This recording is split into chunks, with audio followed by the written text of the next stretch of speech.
So we've been talking about skills development, and I've been using examples like playing sports or playing a musical instrument, and those are certainly great examples, and they're ones that we're all familiar with, but that's not really what we want to focus on in this series.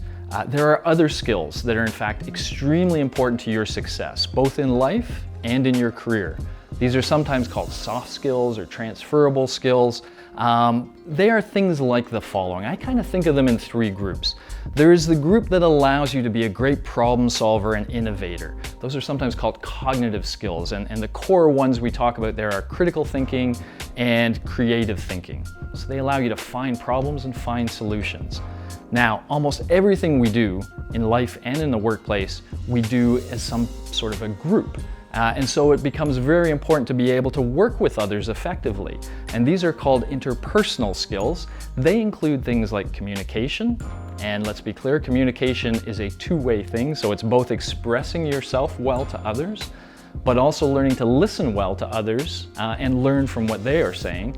And there's also something called collaboration skills, simply being able to work in a group in an effective way so that the group can accomplish some goal together. So those are core interpersonal skills. And finally, I'd like to stress something called intrapersonal skills. The core one we talk about is called metacognition, and that is really an awareness of your own strengths and weaknesses.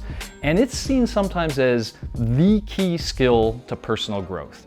If you want to improve as an employee or as a person in life, the first thing you have to know is what your weaknesses are. Where do you need to improve? And if you have a good sense of your own strengths and weaknesses, then you have a good source of information to guide your learning and your development. So just to kind of bring this together again, we have the cognitive skills like critical and creative thought, we have the interpersonal skills of communication and collaboration, and we have the intrapersonal skill of metacognition. These are cognitive skills. They are a little different, seemingly, from guitar or sports in the sense that it's not so much your muscles, it's your mind, but they develop in the same way, and in fact, they have a critical role to play in determining your success in life going forward. CMA Next. Find your path, find what's next.